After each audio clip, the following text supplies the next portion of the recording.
Alors, voici une petite capsule sur la section 1.15, intensité sonore. Quand on parle d'intensité sonore, essentiellement, c'est pour savoir déterminer si un son est fort ou faible. Et il faut développer donc des grandeurs pour quantifier la caractéristique d'un son. Est-ce qu'il est fort, est-ce qu'il est faible? Et ce qu'il y a de particulier pour la section 1.15, c'est que des grandeurs, il va en avoir deux. Habituellement en physique, quand on évalue la longueur, il y a des mètres. Puis les unités, il peut y avoir des sous-unités, mais habituellement, il n'y a pas deux grandeurs, mais là, c'est le cas ici. Et les unités sont assez distinctes. Alors, les deux grandeurs, quelles sont-elles? Et quels sont les symboles? Le premier symbole, c'est I, comme pour intensité, comme pour le courant en ampères, mais là, on va parler de watts par mètre carré. Donc, l'intensité sonore, la première unité qu'on va étudier, pour laquelle je donnerai des exemples, c'est l'intensité en watts par mètre carré. J'annonce tout de suite l'autre unité qui est en décibels, en dB. Et la grandeur, c'est bêta. Il n'y a pas de nom spécial. Le symbole utilisé, c'est bêta pour le nombre de décibels. Et ça évalue également l'intensité sonore. Alors, ça peut prêter à confusion. Quand on parle d'intensité sonore, on peut autant la mesurer en watts par mètre carré qu'en décibels.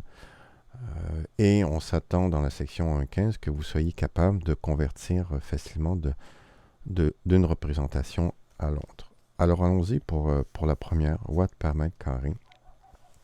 C'est une densité surfacique. C'est combien d'énergie arrive sur une surface de 1 mètre carré.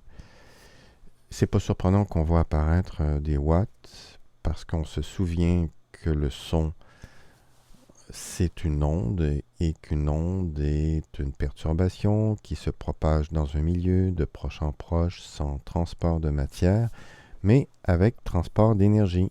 Et d'énergie, c'est des watts, un débit d'énergie. Le contexte, alors comment est-ce qu'on va calculer le nombre de watts par mètre carré? Je prends une situation concrète. Supposons que vous ayez un haut-parleur qui émette 3 watts, une puissance de 3 watts. Donc, à chaque seconde, il y a 3 joules qui sortent du haut-parleur et ces joules-là vont dans toutes les directions. On se rappelle, en classe, j'avais présenté une vidéo avec des fronts d'onde qui sont circulaires. Et ici, c'est important de réaliser qu'on est en 3 dimensions. Donc, le front d'onde, ça ne sera pas un cercle, ça va être une sphère. Alors, il faut imaginer une sphère. Et quelle va être la dimension de cette sphère-là?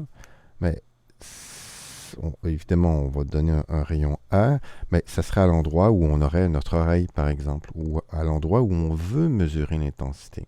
On s'en doute que plus on s'éloigne d'une source, plus le son sera faible, parce qu'on est plus loin. Et je vais tout de suite donner un exemple concret, donc de valeur numérique. Supposons que le rayon soit de 1 cm. Donc la surface de cette sphère-là, si on se situe à une distance de 1 cm, il faudra calculer la surface. Et comme c'est souvent le cas en physique, les unités nous indiquent le calcul des opérations mathématiques pour trouver la grandeur I. Alors la première formule de cette section-là, c'est l'intensité, c'est égal au nombre de watts qui est la puissance, divisé par l'intensité, pas l'intensité, excusez-moi, le nombre de mètres carrés qui est la surface. Et dans le cadre du cours, l'énergie mécanique qui sort du haut-parleur va toujours être répartie sur une surface. Donc, à toute fin de pratique, cette formule-là, dans le cadre du cours, en bas, ça va toujours être la surface d'un cercle. Donc, ça va être 4 pi r 4 pi r carré. Donc, si on est à une distance de 1 cm d'une source de 3 watts, l'intensité qu'on va mesurer à cet endroit-là, ça va être essentiellement 3 watts divisé par 4, puis le rayon au carré, donc 0.01 au carré. Et ça va nous donner l'intensité. Je peux le faire à la calculatrice. Donc 3 pour les watts. Après ça, je fais 4. Je fais pi. 4 pi fois. Puis le rayon 0.01 au carré. Excusez. Fois. Donc ça, c'est ma surface en dessous. J'ai le 3 watts. Je fais diviser et ça me donne 3.39. 2.39 watts mètre moins 2. Au passage, ma calculatrice est en notation polonaise inverse pour les geeks. Alors voilà un premier calcul d'intensité. C'est pas plus compliqué que ça. Passons maintenant au nombre de décibels. Alors ceux qui ont lu la section savent qu'il y a deux choses en particulier pour les décibels. C'est que c'est relatif à une référence et il y a des logs. Alors, j'introduis tout de suite la relation. Le nombre de décibels va être égal à 10 fois le logarithme du rapport de l'intensité sur une intensité de référence. I0, c'est la référence. Donc, c'est aussi une nouveauté en physique. C'est rare que dans nos calculs, on fasse appel à une grandeur de calibration. C'est le cas pour les décibels. La référence, on va toujours comparer les intensités, comme celle-ci. Le 2.39, il ira en haut. La référence, I0, sa valeur numérique, c'est 10 à la moins 12 watts par mètre carré. Donc, c'est une toute petite valeur. Et ça correspond au seuil de l'audition. Seuil de l'audition, évidemment, c'est pour les êtres humains, donc de l'audition humaine. Audition humaine. Alors, je vais tout de suite faire un exemple, appliquer mon calcul, la relation que j'ai là, appliquer au calcul. Pourquoi il y a un 10? Mais parce qu'un bel, c'est trop gros. Donc, on travaille en décibels. Alors, c'est pour ça qu'on fait fois 10. Alors, 10 fois le log du rapport, on prend la valeur qui est ici, 2.39 divisé par 10 moins 12. C'est le logarithme en base 10 et non pas le logarithme népérien. Alors, il faudra sur votre calculatrice que vous repériez la fonction log. Alors, sur ma calculatrice ici, c'est ln en bleu, ça c'est népérien. Mais nous, c'est le log qu'on doit utiliser en base 10.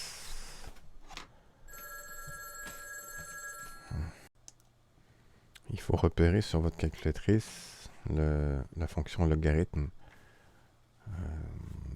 en base 10 et non pas logarithme népérien. Alors souvent, logarithme népérien, ça va être ln, comme ici, en bleu. Pour ln, moi, c'est le log. Alors, ça va faire ici, j'ai déjà ma valeur 2.39. Il suffit de la diviser par la référence, qui est 10 moins 12. Donc, c'est 1 à la moins 12. Et on divise ce chiffre-ci par l'autre. On fait diviser. Ça donne une valeur assez élevée. Et on fait le log. Ça donne 15. Et on fait fois 10. Donc 157. Ce qui est tout à fait, je dirais, ridicule comme nombre de dB. J'ai pas pensé à des valeurs réalistes. Donc voici. Alors au niveau de l'interprétation, justement, quelles sont les valeurs possibles de décibels? Ben, je dis que c'est pas réaliste. Ça se pourrait, mais c'est un son qui est extrêmement puissant et qui probablement entraînerait des dommages, des lésions à votre oreille.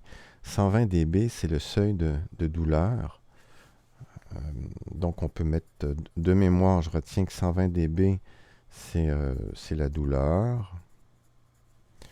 90 dB, c'est le seuil de perte,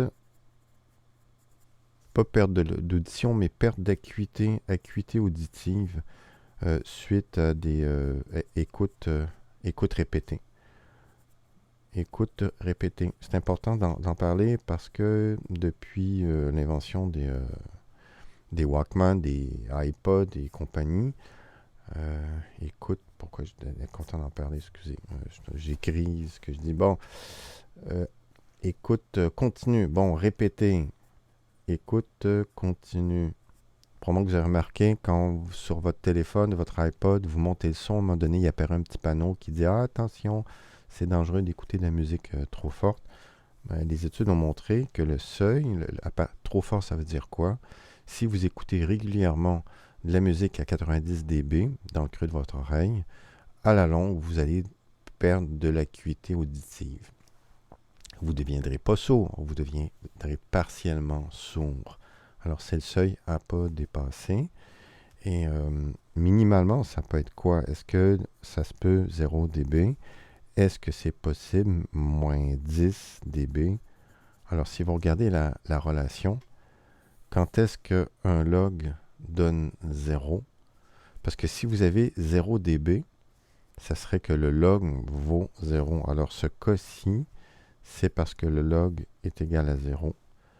Et ceux qui se souviennent des logs, les logs, c'est la fonction inverse de la puissance.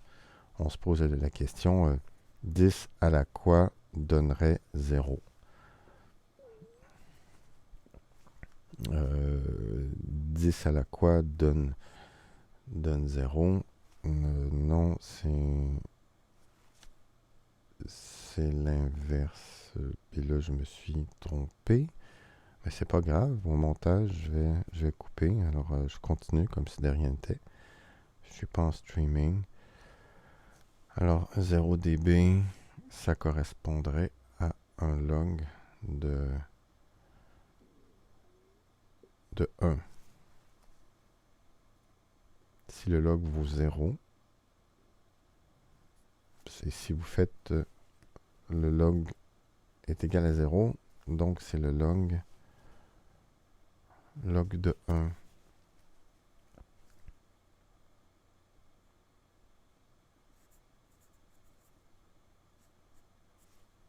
Donc 0 dB, c'est quand I est égal à I0. On pourrait faire le calcul simplement ici de tout au long. Trouvons le nombre de décibels qui correspond à une intensité de 10-12. Vous le comparez à 10-12. C'est ici, ça fait 1. C'est équivalent à 1. Et faites le log de 1. Ça vous donne 0 dB. Alors, ce qui nous indique que oui, 0 dB, c'est possible, mais ça correspond justement au seuil de l'audition. 0 dB, c'est un son qui est à peine perceptible, qui commence à l'être. Et moins 10 dB, donc c'est possible, mais moins 10 dB, c'est donc inaudible pour l'être humain. Alors voilà pour l'interprétation, avoir une idée là, des ordres de grandeur des décibels. Et ce qui va être intéressant, donc, c'est de passer de l'un à l'autre.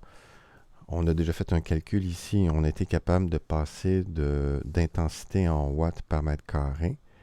Et on a trouvé le nombre de décibels. Donc, on était capable de faire ce chemin-là. Il faudrait être capable de faire le chemin inverse. À partir de décibels, de trouver le nombre de watts par mètre carré. Et ça va nécessiter essentiellement l'inverse de cette relation-ci. Cette relation-ci, elle est dans le manuel, dans l'aide-mémoire, mais la relation inverse n'y est pas. Alors, soyez attentifs, je vais le faire avec vous, quelques manipulations algébriques. On veut isoler I, connaissant tout le reste dans cette équation-là.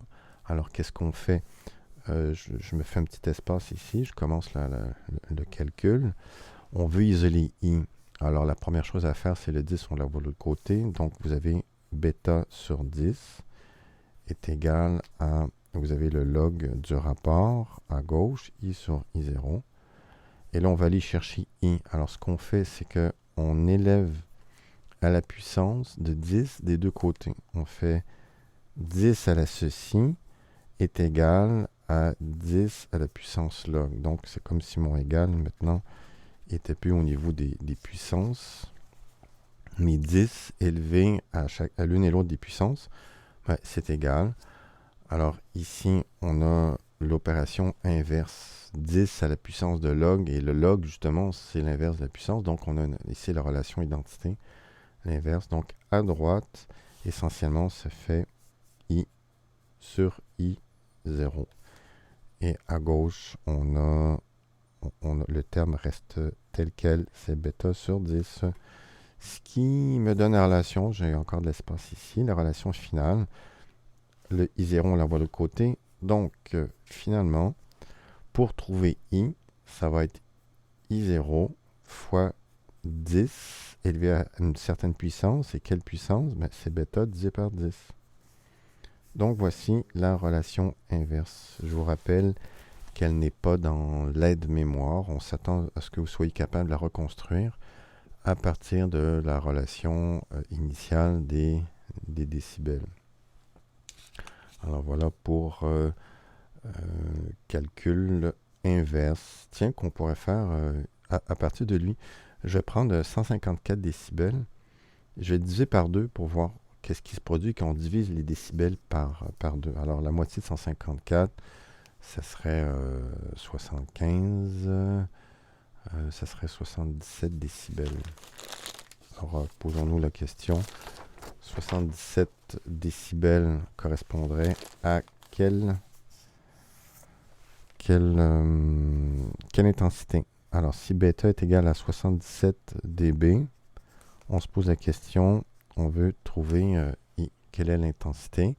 Essentiellement, on utilise la relation qu'on vient d'obtenir, à savoir que I, c'est égal à I0 fois 10 bêta sur 10. I0, c'est 10 moins 12 fois 10 à notre nombre de décibels. Ici, on a 77 décibels, mais qu'on divise par 10. Et on est prêt donc à faire le calcul. Donc, 10 à la 7.7. Donc, 7.7. Et je fais 10 à la 7.7. Souvent, à côté de la fonction log, vous allez avoir la fonction 10 à la puissance. À ne pas confondre avec la notation scientifique ici, E. Alors, c'est vraiment une fonction mathématique pas qui est à part. C'est sûr que c'est relié un peu à la notation scientifique, mais ne vous méprenez pas. Donc, 7.7, 10 à la x, ça fait ceci, ça fait 50. Et là, tout ce que j'ai à faire, c'est multiplier 50 par 10 moins 12. 10 moins 12, c'est 1 à la moins 12, changement de signe, multiplication. Et voici le résultat final exposant moins 5. Donc, l'intensité correspondante, c'est 5 fois 10 à la moins 5 watts par mètre carré. Mon affichage de calculatrice est un petit peu mal fait. Donc, 10 exposant moins 5. Et ça correspond donc à 77 dB. Je vous rappelle que tout à l'heure, on peut mettre je vais dire un égal, ou je vais faire une double flèche ici. Je vous rappelle qu'on avait 154 dB et que le 154 dB provenait d'une intensité de 2.39 watts par mètre carré. Puis on voit que c'est pas linéaire, justement, c'est le principe des logarithmes. On avait 154, on a divisé par 2 les décibels, puis on se rend compte que les watts, on fait beaucoup plus que divisé par 2.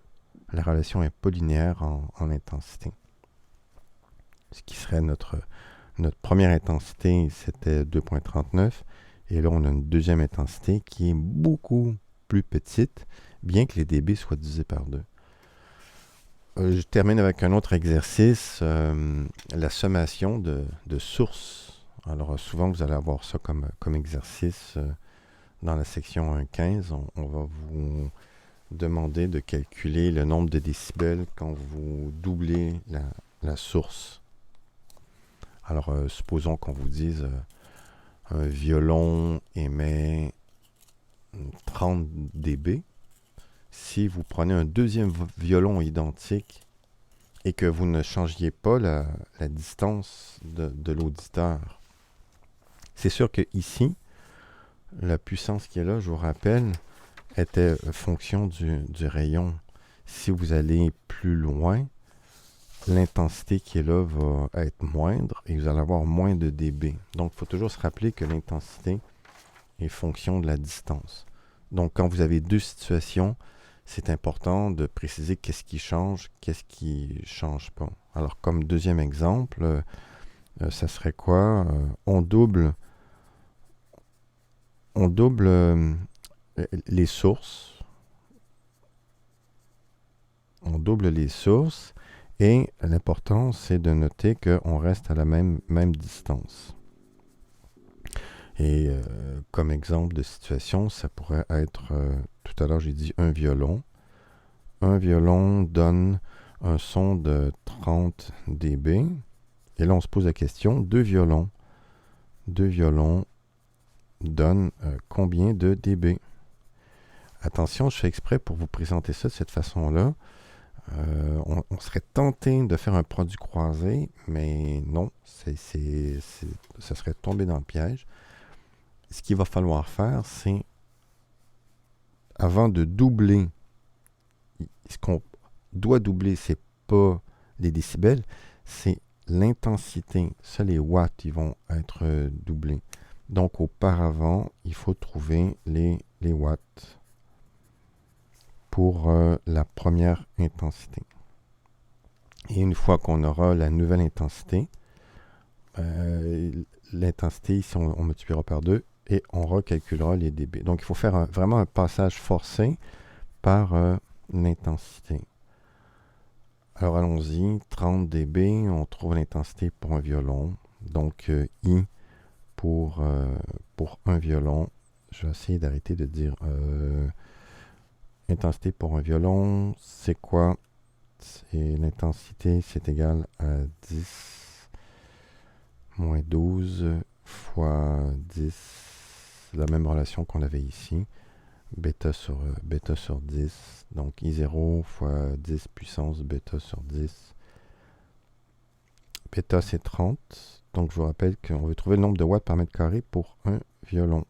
Et des fois, le calcul se fait mentalement, comme ici.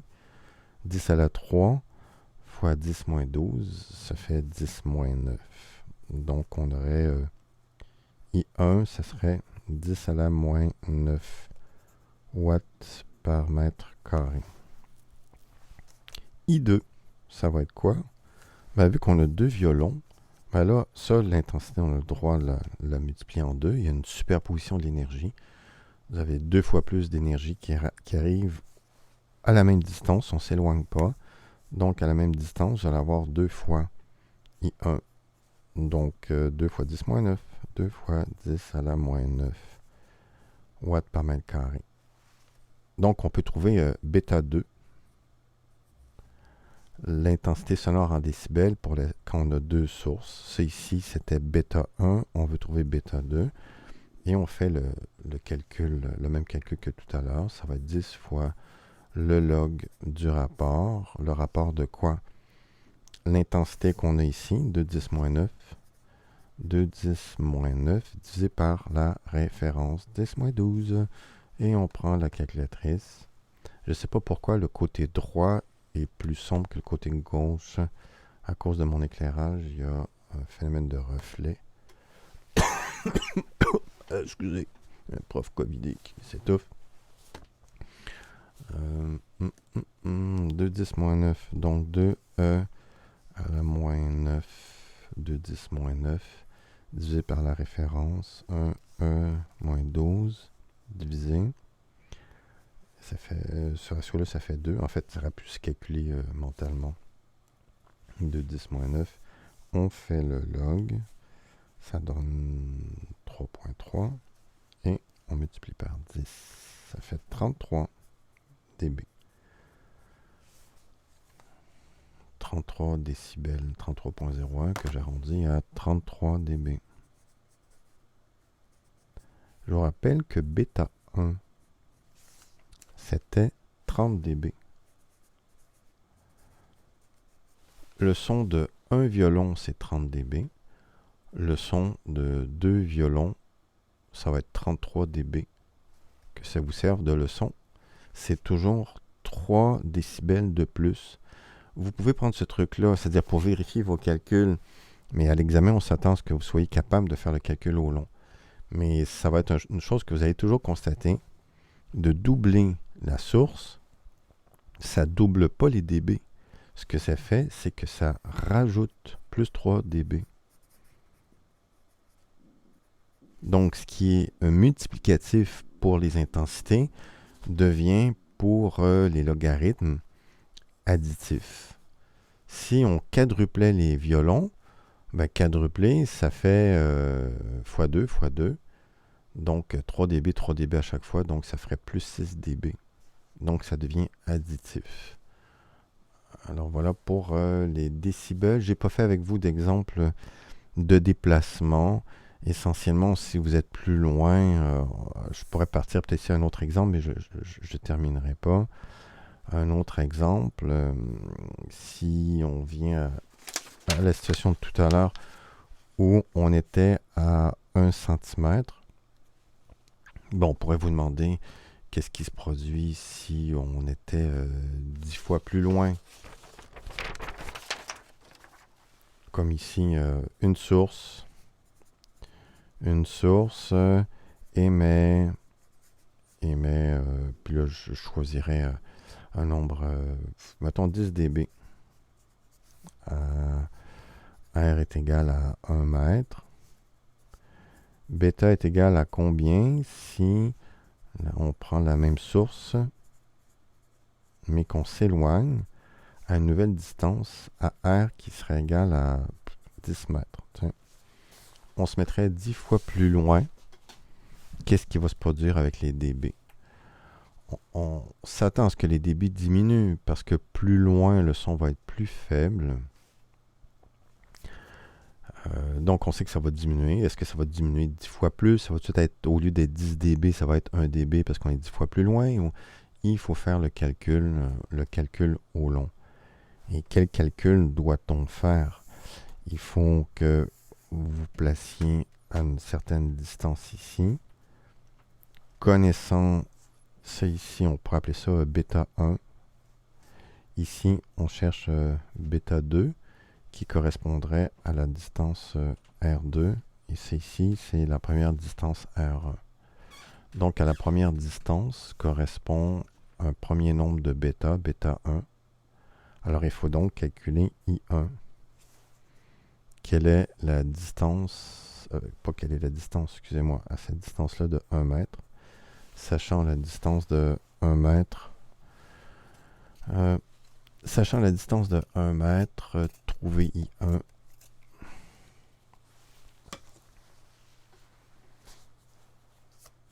Et après, on se met à une distance, bon, mon dessin n'est pas à l'échelle, on se mettra à une distance R2 qui est égale à 10 mètres.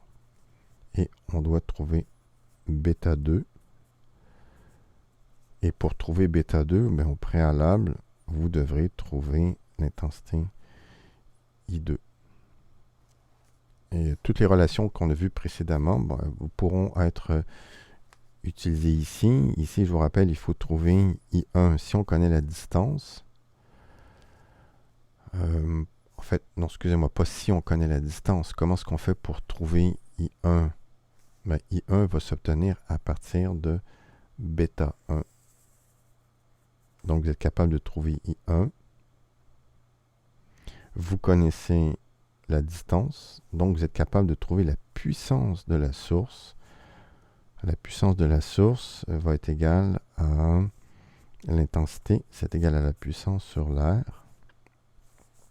Donc l'intensité, ici que vous allez trouver, vous allez pouvoir retrouver la puissance de la source. Vous vous mettez à nouvelle distance, ça va vous donner une intensité I2, mais vous gardez la même puissance, excusez-moi, vu que c'est la même source. Donc P est égal à P, la source ne varie pas, vu qu'elle est inchangée. Une source émet, si on s'éloigne de la source, le nombre de watts qu'elle diffuse ne change pas. Je reviens à ma situation initiale ici. Le 3 watts qui est là, que vous soyez à 1 cm ou à 2 ou à 10 mètres, ça reste toujours 3 watts. Alors c'est la raison pour laquelle, ici, pour répondre à la question, vous devez trouver la puissance de la source. Et vous faites un deuxième calcul d'intensité ici. Étant plus loin, l'intensité va être plus élevée. Ceux qui sont rapides pour des proportions, vous savez que la surface, c'est proportionnel au rayon, au carré du rayon. Si vous êtes 10 fois plus loin, au lieu d'être à 10 mètres, 1 mètre, vous êtes 10 fois plus loin. On sait déjà que la surface va être 100 fois plus élevée par rapport à la première. Donc 100 fois plus de surface, votre intensité va être divisée d'un facteur 100. Mais disons que vous en souveniez plus de ce calcul-là, vous le faites au long systématiquement en prenant la formule de la surface d'une sphère qui, je vous rappelle, c'est 4 pi r carré. Alors voilà pour 1,15, le calcul de décibels. Comment utiliser le décibel en intensité en watts par mètre carré et en décibels. Donc on a fait des passages de l'un à l'autre et on a fait des petits exercices d'addition de sources. Puis ici, j'ai démarré un exercice de variation de longueur. Ça sera à vous de le compléter par vous-même. Merci.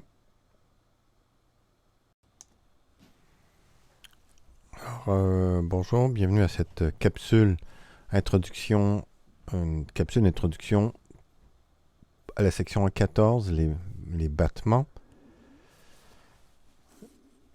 Je vais faire un dessin. La première partie, essentiellement, va être sur une feuille comme ça avec un crayon. Je veux faire un retour sur la superposition. Alors, supposons que vous écoutiez un son qui provienne de la gauche. En fait, un son, puis un deuxième son. Vous auriez deux sources. Alors ici, on aurait un haut-parleur. Ici, un deuxième haut-parleur. Et l'un et l'autre des haut-parleurs envoient à votre oreille une OSP de son. Donc, il va y avoir l'OSP numéro 1 qui proviendrait du réseau haut-parleur 1. Et vous avez une OSP, onde sinusoïdale progressive, numéro 2, qui atteindrait votre oreille, qui proviendrait du haut-parleur numéro 2. À cet endroit-là, va se créer une superposition des deux ondes de pression. On se souvient qu'un son, c'est une succession de ondes de compression, dépression, compression. Et à cet endroit-là, donc à l'oreille, vous allez avoir une superposition. Une superposition de quoi? Superposition des deux ondes sonores qui proviennent des deux sources. Et on se souvient qu'à un point d'arrivée, quand une onde arrive à votre oreille, à cet endroit-là, ça crée un MHS. Donc, vous allez avoir la superposition de deux MHS. Le MHS 1 plus le MHS qui va être engendré par l'arrivée de l'OSP.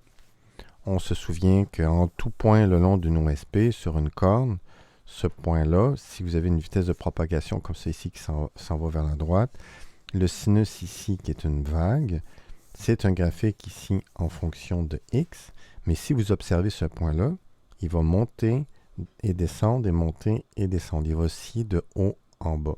Alors ici, c'est ce qui va se produire pour la pression sonore. La pression sonore va monter et descendre à cause du son numéro 2. Et également, à cet endroit-là, vous allez avoir un MHS qui provient du 1. Et là, j'attire votre attention sur le fait que à votre oreille, vous allez avoir une superposition, une sommation de ces deux MHS-là. Et ces deux MHS-là, je vais les illustrer par une petite animation que je vous présente à l'instant. Alors, l'animation que je vous présente ici représente deux oscillateurs. À l'oreille, on aurait le MHS1 qui proviendrait de la source 1. Ça serait ici celui de gauche. Le MHS2, donc la variation de pression due au deuxième haut-parleur sera à droite. Et quand vous faites une superposition, vous sommez algébriquement les deux amplitudes. Là, les deux amplitudes sont ensemble au maximum, et ça donne 2. Mais ce qui est intéressant, c'est qu'au bout d'un certain temps, les deux sons rendus à votre oreille sont en opposition de phase. Et là, la somme donne 0. Ça continue, le décalage continue de changer graduellement et éventuellement, ils redeviennent en phase. Et là, vous allez avoir une addition algébrique. Plus 1, ça donne une amplitude de plus 2. Donc là, on aurait un son très très fort, maximal. Et ça recommence. Dans quelques instants, c'est de nouveau hors phase, déphasé de pi radian. La somme va donner 0. Alors là, ce qui est particulier, au moment où ça donne 0, il faut être conscient que ces deux sons additionnés donneraient un silence. Alors il y a vraiment un phénomène intéressant qu'on appelle interférence destructive. Là, ici, on va dire que les deux sons s'entraident, c'est une interférence constructive. Mais dans quelques instants, les deux sons vont s'annuler entre eux et ça va donner 0. C'est d'ailleurs le principe de certains écouteurs, peut-être que certains d'entre vous en avez, ce qu'on appelle noise cancelling écouteurs, headphones, c'est qu'on annule le bruit en y additionnant son opposé. Et là, la somme donne 0. Donc, on joue sur la phase des signaux. Et ce jeu-là, cette alternance-là de forte amplitude et d'amplitude faible, concrètement, à l'oreille, qu'est-ce qui va se produire? C'est que vous allez entendre le son très fort et brièvement, il va s'affaiblir et il va redevenir fort et il va s'affaiblir. Ce phénomène-là, on appelle ça des battements. Les battements se produisent quand deux sources se combinent, mais qu'une des deuxièmes sources, ici, celle de droite, on voit qu'elle est une fréquence un petit peu plus élevée. Et ça en fait en sorte que les deux sources sont tantôt en phase, tantôt décalées.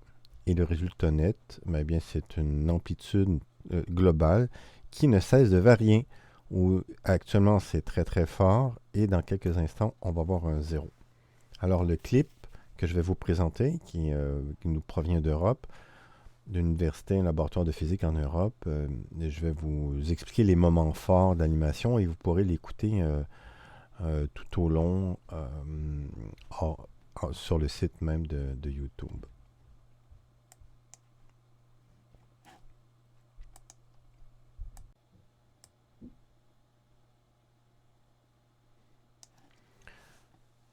Alors, voici l'animation service de l'audiovisuel de l'université de Namur. Je vous avais déjà montré une animation, entre autres pour le quiz, la résonance. Ils ont plein de vidéos super intéressantes. Je ne les ferai pas jouer en totalité, juste des petits morceaux. Vous l'écouterez par vous-même de toute sa longueur. Essentiellement, je vais décrire ici l'équipement qu'ils utilisent. Il y a les deux oscillateurs, qui sont deux diapasons, qui sont fixés sur des caissons de résonance. Le son est produit par les bras du diapason, mais les vibrations sont amplifiées puis communiquées dans l'air dans le boîtier vide ici, qui est un tube creux. Et là, ils mettent un micro à mi-chemin entre les deux oscillateurs. Donc, c'est l'équivalent de l'oreille de tout à l'heure. Le micro va écouter le son total, la superposition des deux vibrations des deux diapasons. un des diapasons, on l'alourdit pour changer sa fréquence. Comme ça, ils n'auront pas précisément la même fréquence. Ça va avoir quoi comme conséquence de ne pas avoir la même fréquence? Je vais tout de suite aller à 4.13, 4.10 environ. Excusez. Ben, ça va résulter en ceci, des battements. Donc ça, ce sont des enregistrements en fonction du temps. L'axe des X, l'horizontal, ça serait le temps. L'OSP d'un diapason, plus l'OSP de l'autre diapason, le MHS en fait, je devrais dire. Mais ça représente ce que j'ai illustré tout à l'heure avec des périodes où, des instants où la somme des deux est très faible et suivi d'un moment où le son est très très fort pour de nouveau venir faible, pour de nouveau devenir fort. Pourquoi il y a des instants faibles? C'est que précisément à cet instant-là, regardez, vous avez une zone, vous avez un plus, la pression, sur pression, puis ici, vous avez un moins qui proviendrait de l'autre source. Ça serait le MHS1, le MHS2. Donc ici, on va appeler ça l'interférence destructive quand on va faire de l'optique. Ici, à cet endroit-là, vous avez un max de son.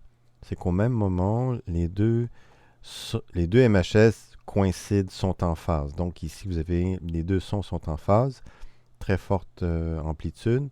Ici, hors phase, opposition de phase, ça donne 0. Et ces successions-là de zones silencieuses avec une zone bruyante, silencieuse, ainsi de suite, on appelle ça un battement. J'en ferai pas la démonstration, mais la fréquence à laquelle ces battements-là reviennent, c'est répétitif, donc on peut évaluer la période. Ici, il y a une période, il y a une fréquence. Ce qu'on appelle la fréquence des battements est essentiellement donnée par la soustraction des deux fréquences. La fréquence des battements va être en valeur absolue F1 moins F2 ou F2 moins F1, peu importe, la différence en hertz des sources. Alors, si le diapason ici, c'est un 440, et lui ici, c'est 441, les deux fréquences sont très rapprochées. Ça va résulter en une fréquence moyenne de 440,5, mais le plus important, c'est qu'ils ont une différence de 1 Hz. Alors, la différence de Hertz entre les deux étant de 1 Hz, ça va donner la fréquence des battements. Et vous écouterez le vidéo, qu'est-ce que ça donne comme résultat. Je saute tout de suite à 5.13. Il y a vraiment quelque chose d'intéressant en plus qui rajoute, en plus des battements. Ils font un montage qui ressemble beaucoup à la démonstration que j'ai faite avec les lasers, le laser au lab, avec des petits miroirs fixés au diapason. Et ils font, je vais avancer un petit peu pour avoir les axes. Voilà. Alors, il y a un miroir qui fait un déplacement en X et un miroir qui fait un déplacement en Y. Ils vont envoyer un faisceau laser qui va être dévié successivement par ces deux petits miroirs-là. Et vu que les fréquences sont légèrement différentes d'un diapason à l'autre, ça va créer une phase qui évolue dans le temps. Et on a vu au lab qu'est-ce que ça faisait une phase qui évoluait dans le temps. Et les deux diapasons sont très semblables comme fréquence, c'est à l'unisson. Donc, ça va donner la figure de Lissajous quand vous avez un rapport 1 pour 1, qui est une ellipse, qui devient un cercle, une ellipse, mais il y a toujours un point de contact en haut et en bas. Et le cercle tourne sur lui-même, un peu comme un dissous là, qui oscille, sur le sol qui oscillerait. Là, mais l'oscillation de l'ellipse correspond au battement, les fréquences des battements. Quand l'ellipse est complètement à droite, c'est en phase, complètement de l'autre côté c'est hors phase ou l'inverse, je ne sais plus. Alors vous pourrez donc écouter le vidéo dans sa totalité. À la toute fin aussi, c'est très intéressant, ils ont des pendules oscillants qui sont couplés. Les pendules de torsion, les deux pendules qui sont oscillent à l'instant, ils sont reliés, donc il y a un pendule à l'arrière, un pendule à l'avant, et ils sont reliés par une tige. Elle n'est pas très visible. Il y a une tige ici qui est fixée dans le mandrin qui traverse tout l'appareil pour aller se fixer à l'autre. Donc les deux pendules, on va dire que ce sont des pendules couplés. Ils vont osciller, l'un va faire osciller l'autre et vous allez voir un phénomène de battement. Alors je mettrai en ligne le lien pour aller écouter les vidéos dans sa totalité. Et ça termine donc les sections 1.14 et 1.15. J'ai pas fait d'exemple pour un 14, les battements, parce que c'est quand même tout de même assez trivial comme formule. Vous pourrez faire les exercices vous-même. Mhm. Et je vais rédiger donc les capsules pour les autres sections pour le cours de mercredi. Merci.